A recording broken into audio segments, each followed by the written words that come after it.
welcome all of you, my dear students. Today we are going to discuss which types of numbers are perfect square number. प्यारे बच्चों, आज ये discuss करेंगे कि किस type के नंबर्स जो होते हैं वो एक परफेक्ट स्क्वायर नंबर होते हैं। और ये जो सारी चीज़ें हैं ये कंपटीशन लेवल पे बहुत ज़्यादा काम आ रही होंगी। क्वेश्चन आ रहा होगा और हमें उसको सोल्व ना करने की बजाय हम सीधा उसको क्वेश्चन को अटेम्प्ट कर रहे होंगे विद इन 1 सेकेंड। बस देखते ही आंसर आएगा। ऐसे क्वेश्चन का हमेशा ध्यान रखना। तो आइए बिना टाइम को वेस्ट किए सीधा हम चलते हैं। पहली कंडीशन क्या है? The first condition is that if a number ending इन 2, 3, 7 और 8, if a number ending in 2, 3, 7 or 8 is never a perfect square number. आप जब लिख रहे होंगे 1 का स्क्वायर, जब मैं यहाँ लिख रहा हूँगा 1 का स्क्वायर 1, 2 का स्क्वायर 4, 3 का स्क्वायर 9, 4 का स्क्वायर 16, तो मैं ये देख रहा हूँगा वहाँ पे उस सिचुएशन में अगर मैं यहाँ पे लिखता हूँ कि 1 का स्क्वायर 1 होता है, 2 का स्क्वायर 4 होता है, 3 का square of 3 is 9, square of 4 is 16, square of 5 is 25, square of 6 is 36, square of 7 is 49, square of 8 is 64, square of 9 is 81 and square of 10 is 100।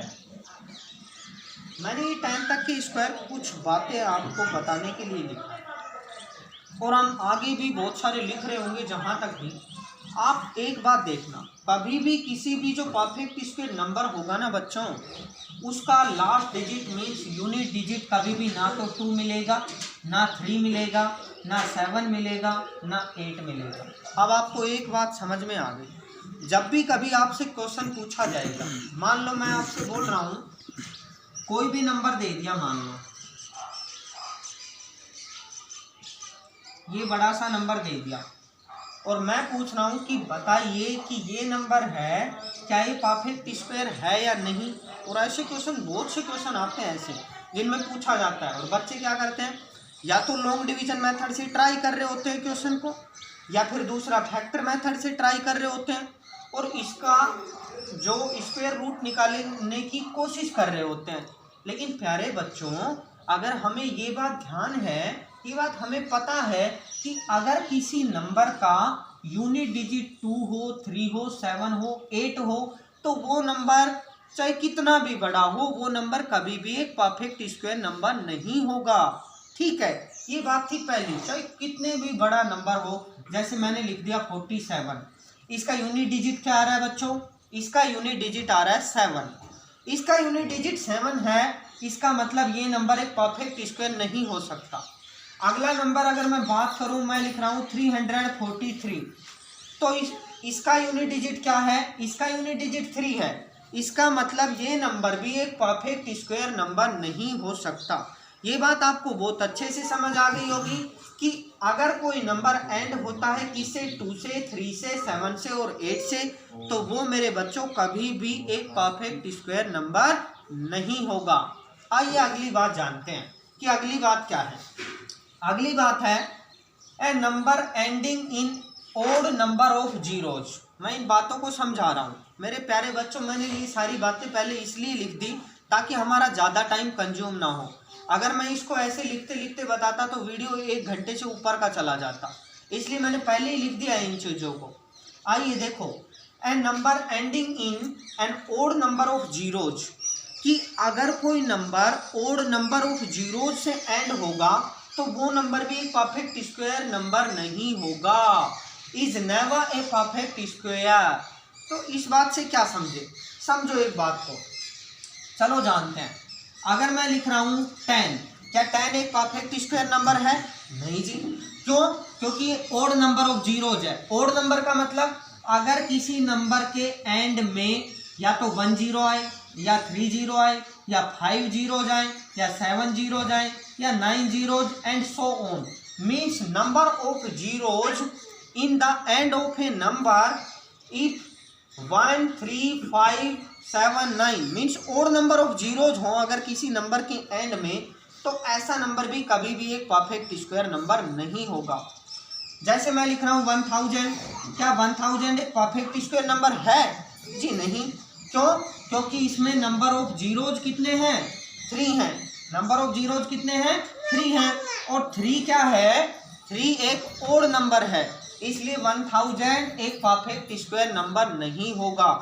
अगर नंबर ऑफ जीरो जो है वो ओड है, तो उस कंडीशन में ऐसा नंबर कभी भी एक परफेक्ट स्क्वायर नंबर नहीं होगा। ये बात आपने जान ली। मान लो कैसा भी नंबर हो सकता है, अगर मैं लिख रहा हूँ 8000, ये भी एक परफेक्ट स्क्वायर नंबर नहीं होगा। आपको देखते ही सीधा क्वेश्चन को अटेम्प्ट करना है कि इसमें नंबर ऑफ जीरोज ओड है, इसलिए ये नंबर कभी भी एक परफेक्ट स्क्वायर नंबर नहीं होगा। ये हमारी दूसरी बात थी।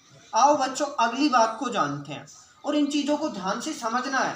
फिर जो क्वेश्चन होंगे ना, इन पे आप देखते ही क्वेश्चन को हिट कर रहे होंगे, देखते ही क्वेश्चन आपको समझ आ रहा होगा कि इस क्वेश्चन में ये बात है। और ये चीज़ें जब हम इस बेसिक को जान चुके होंगे तब हमें समझ में आ रही होंगी। आओ बच्चों तीसरी बात पे डिस्कस करते हैं। थर्ड बात में ये बोला गया है, if a number when divided by 3, कि अगर किसी नंबर को 3 से डिवाइड करते हैं और रिमाइंडर 2 बचता है, and leaves divided by 3 and leaves reminder 2, अगर रिमाइंडर 2 बचता है, then it is not a perfect square number, तो ऐसा नंबर कभी भी एक परफेक्ट स्क्वायर नंबर नहीं होगा। प्यारे बच्चों 3 का डिविजिबिलिटी का रूल बड़ा आसान है। 3 का डिविजिबिलिटी का रूल क्या है? If the sum of the digit of a number, means जो नंबर होगा अगर उसके डिजिट का जो सम है वो अगर 3 से कंप्लीटली डिविजिबल है, तो वो नंबर भी 3 से कंप्लीटली डिविजिबल होगा। तो बात क्या हुई? देखो बात ये है, अगर मैं ये बोल रहा हूँ 393, ये 3 से कंप्लीटली डिविजिबल होगा। क्यों? क्योंकि 3 and 9 12, 12 and 3 15। अगर रिमाइंडर 2 बचना है तो इससे 2 ज़्यादा आएगा। इससे क्या आएगा? अगर मैं यहाँ पे लिख रहा हूँ 395, तो 395 को जब हम डिवाइड करेंगे 3 से, तो हमारा रिमाइंडर आ रहा होगा 2। रिमाइंडर आ रहा होगा 2। हमें चेक कैसे करना है? इसके डिजिट का सम करना है। और इसके डिजिट का सम अगर 3 से डिवाइड नहीं हो रहा है, मतलब 3 से डिवाइड होने से मोर देन 2 मीन्स 2 ज़्यादा है। अगर 2 ज़्यादा है वो नंबर, तो इसका मतलब वो नंबर भी एक परफेक्ट स्क्वायर नंबर नहीं होगा। कहने का मतलब छोटी सी बात से समझो, अगर मैं एक नंबर ले रहा हूँ 11 को अगर मैं 3 से डिवाइड करता हूँ, तो बच्चों हमारे पास रिमाइंडर आएगा कितना?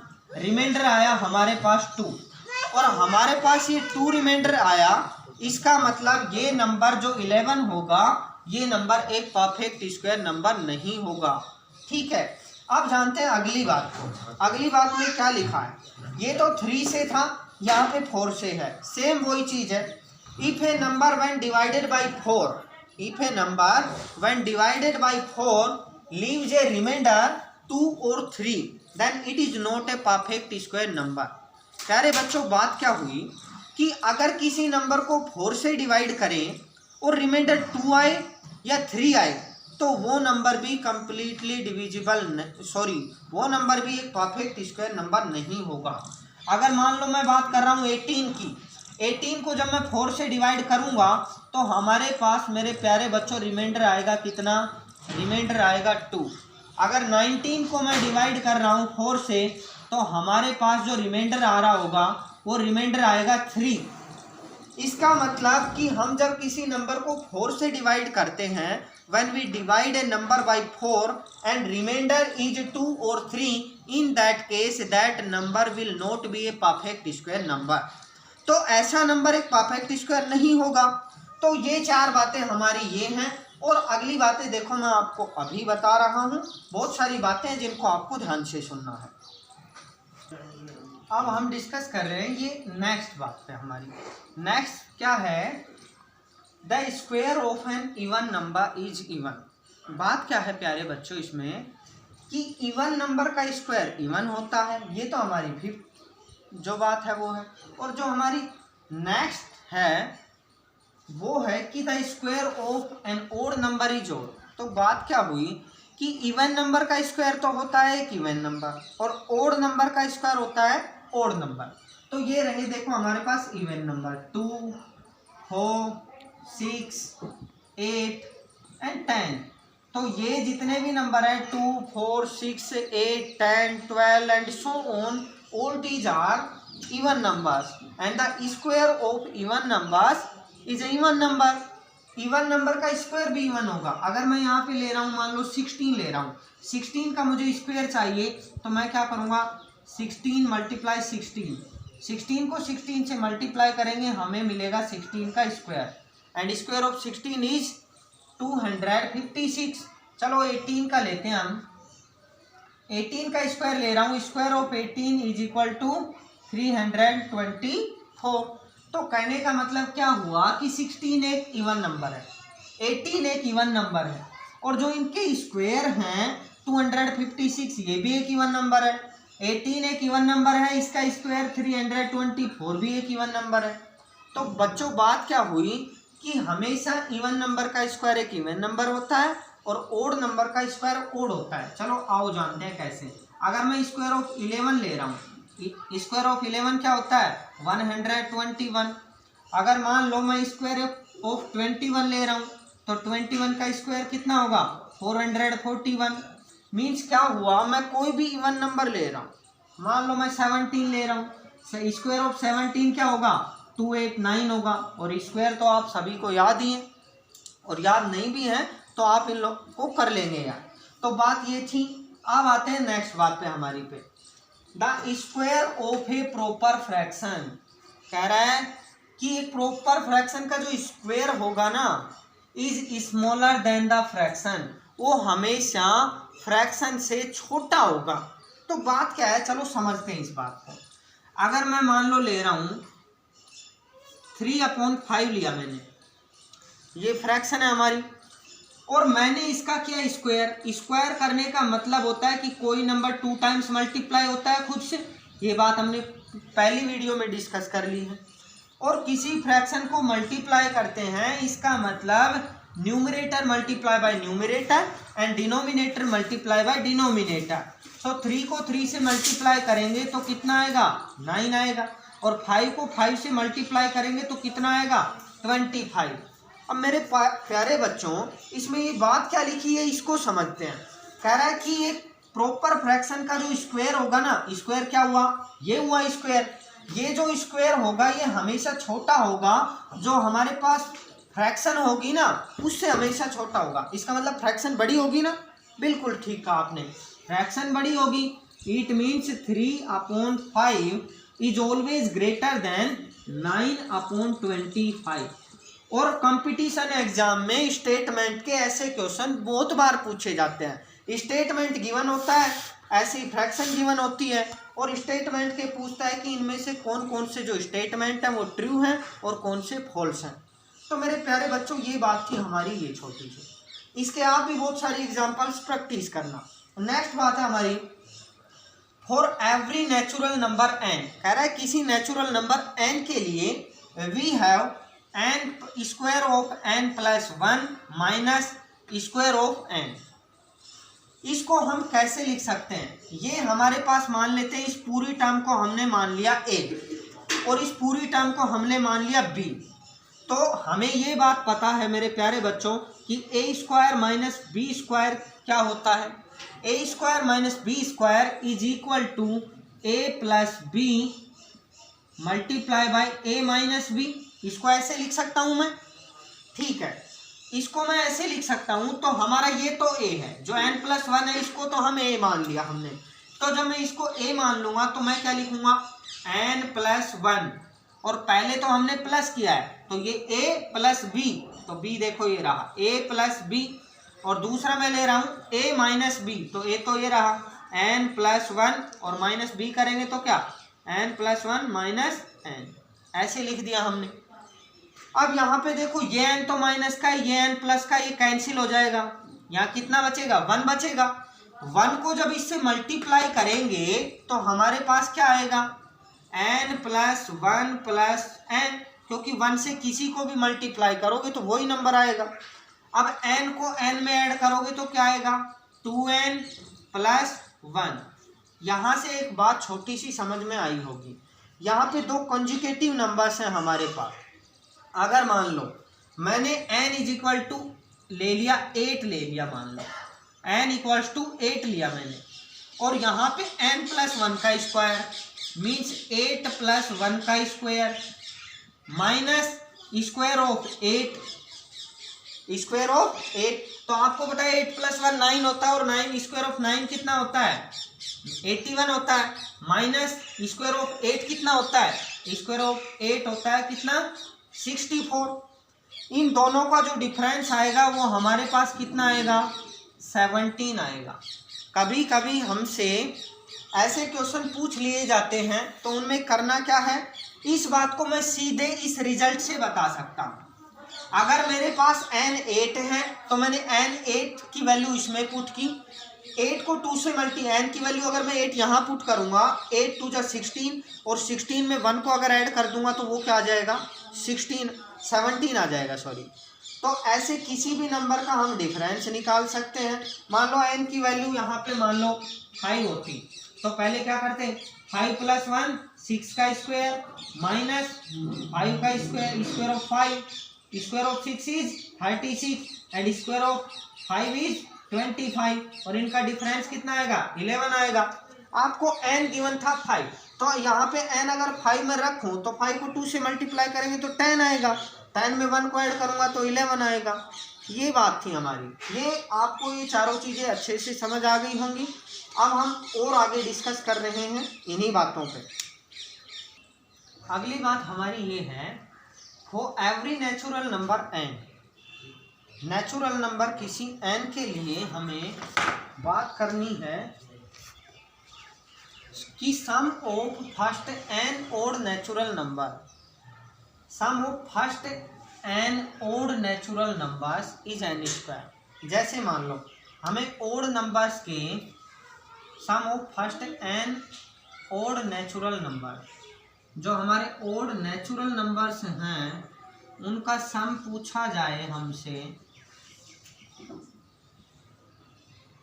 ये देखिए मान लो हमें, तो हमसे इनका सम पूछा जाए तो हम इनको ऐड करने की बजाय सीधा हमारे पास फॉर्मूला है कि सीधा हम n स्क्वायर कर दें।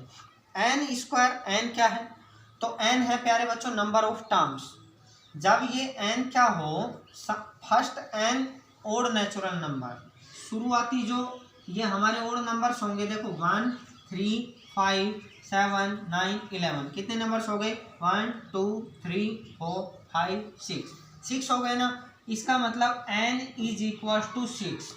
तो अगर हमें इनका सम चाहिए तो मैं n का स्क्वायर कर दूं, मीन्स किसका स्क्वायर कर दूं, सम ऑफ किस का सम 1 3 5 7 9 11, इनका जो सम आएगा वो स्क्वायर ऑफ 6 आएगा, और 6 का स्क्वायर कितना होता है 36 होता है, तो इसका स्क्वायर आ रहा होगा 36। अब एक बात जान लो, हो सकता है बहुत बड़ा नंबर दे दे। मान लो यहाँ पे तो आपने नंबर काउंट किए और आपने यहाँ से काउंट करके निकाल लिए कि 6 नंबर है। मान लो बहुत बड़ा नंबर हो तो कैसे पता करेंगे कि भाई नंबर्स जो हैं वो इतने हैं। तो एक छोटा सा फॉर्मूला ये भी है मेरे पास, वैसे मैं आपको 2 तरीके से बताऊंगा इसको कैसे करना है। कि मान लो यहाँ पे तो हमारे पास था मेरे प्यारे बच्चों, सीधा टर्म्स निकालनी है ना हमें, तो कितनी भी टर्म्स दे दे 1 plus 3 plus 5 plus 7 plus 9 plus 11 plus कितना भी दे दिया, मान लो 13 प्लस 15 प्लस 17 प्लस 19 प्लस 21, ऐसे चल रहा है। मान लो आपको करना यही है कि अगर नंबर्स कंटिन्यू हैं तो आपको करना क्या है कि लास्ट टर्म में आपको 1 ऐड करो, लास्ट टर्म में ऐड करो 1 और डिवाइड कर दो इसको 2 से, बस सीधी सी बात है। 1 ऐड करेंगे तो 22 आएगा, और 22 को डिवाइड जब 2 से कर रहे होंगे तो कितना आएगा 11 आएगा, और 11 का स्क्वायर कितना होता है, square of 11 is equal to 121।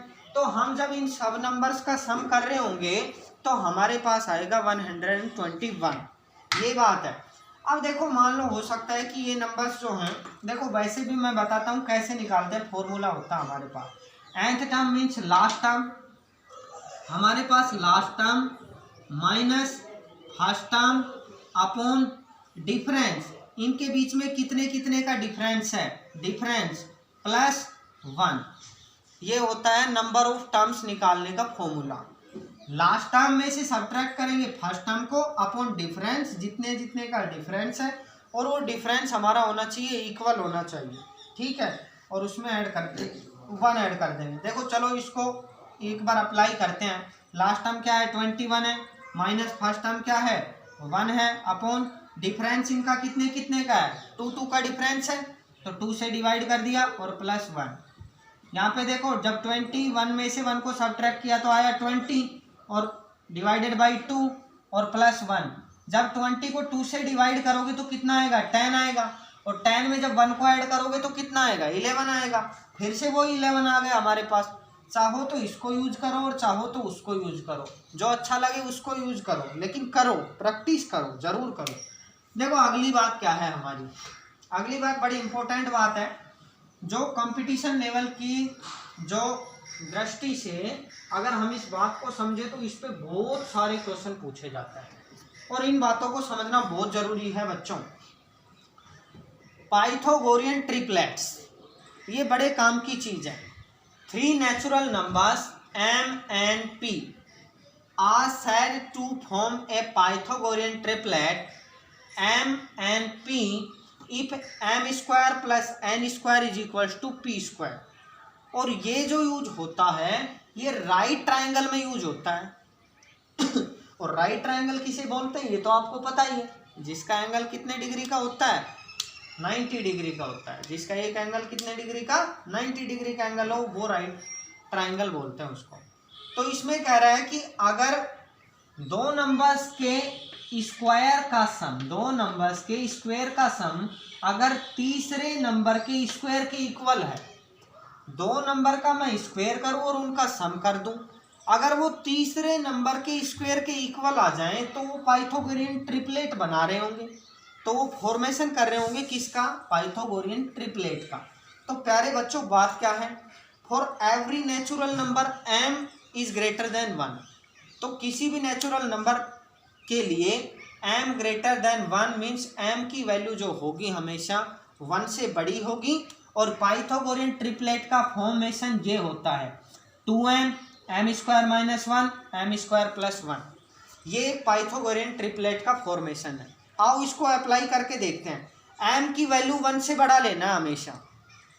मैंने जैसे मान लो 3 लिया, 3 लेता हूँ मैं, 3 जैसे ही मैंने लिया यहाँ पे 3 पुट किया m की जगह पे, अगर मैं m को रिप्लेस करूँगा 3 से तो 3 2 जाए 6, 3 का स्क्वायर ऑफ 3 क्या हो जाएगा, m की जगह पे अगर मैं 3 को पुट कर रहा हूँ तो square of 3 is equal to 9, और 9 को जब मैं 9 में से 1 को सब्ट्रैक्ट करूँगा तो कितना आएगा 8 आएगा। फिर मैं 3 को यहाँ पुट कर रहा हूँ, 3 का स्क्वायर ऑफ 3 इज कितना, स्क्वायर ऑफ 3 9, और 9 में 1 को ऐड करूँगा तो 10। जो इसकी ग्रेटेस्ट साइड होती है वो जो हमारी ट्रायंगल होती है उसका क्या होता है, उसका होता है हाइपोटेनियस। ये देखो ये हो गया बेस, ये हो गया परपेंडिकुलर, ये 90 डिग्री, और ये हो गया हाइपोटेनियस।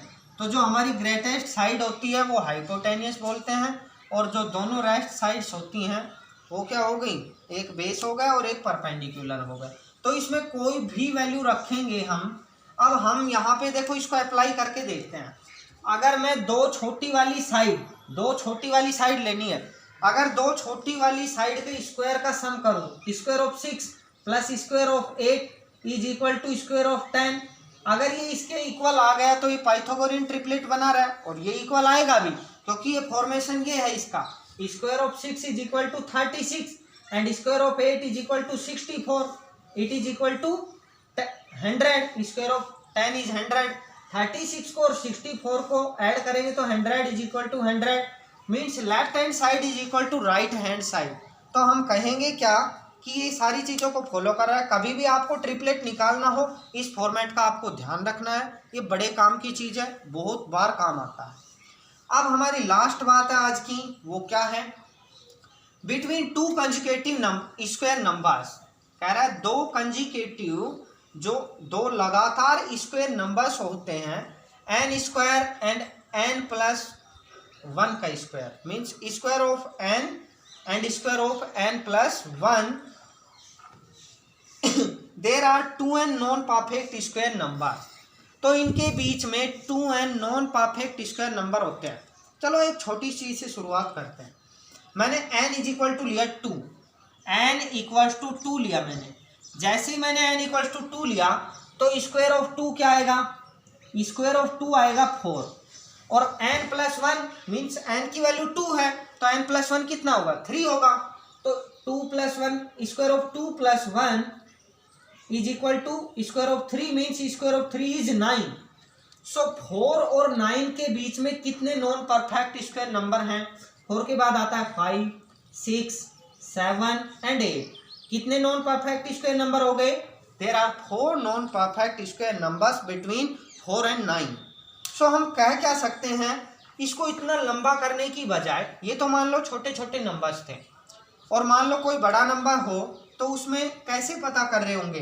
अब n की वैल्यू हमारे पास 2 है, तो हमें नॉन परफेक्ट स्क्वायर नंबर्स निकालने के लिए n की वैल्यू यहाँ 2 रख दूं, तो 2 को 2 से मल्टीप्लाई करूंगा, 2 2 जा 4, means square of 2 and square of 3 के बीच में जितने नॉन परफेक्ट नंबर लाई कर रहे होंगे उनकी संख्या कितनी होगी, 4 होगी। चलो बात करते हैं नेक्स्ट पे।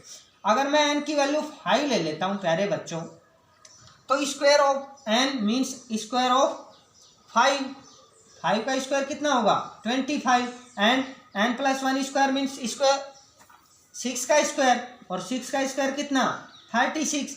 आपको अगर n की वैल्यू पता है, यहाँ पे आपको n की वैल्यू पता है, तो आप ये पता कर सकते हो कि 25 और 36 के between 25 and 36 how many non perfect square numbers. तो आपको पता है कि n इज इक्वल टू 5, तो यहाँ पे 2n में पुट कर दोगे, 2n में तो n की वैल्यू 5 पुट कर दोगे, तो 2 मल्टीप्लाई 5 मीन्स 10। और प्यारे बच्चों इस बात से क्या समझ रहे हो कि जो दो लगातार परफेक्ट स्क्वायर नंबर हैं उनके बीच में जो नॉन परफेक्ट स्क्वायर नंबर होंगे वो 2n होंगे। ठीक है, ये बात आपको बहुत अच्छे से समझ आई होगी। ये हमारा स्क्वायर्स एंड स्क्वायर रूट्स का बेसिक पार्ट सेकंड था, ये बहुत अच्छे से समझ आया होगा। फिर भी अगर कोई बात अगर रह गई हो, समझ नहीं आई हो मतलब आपको, तो आप कमेंट बॉक्स में कमेंट कीजिएगा। अगर आपको समझ आई है तो भी आपको कमेंट करना है, कैसा फील कर रहे हैं। पढ़ते रहिए, सावधान रहिए, घर पे रहिए, सुरक्षित रहिए। आप सभी का धन्यवाद।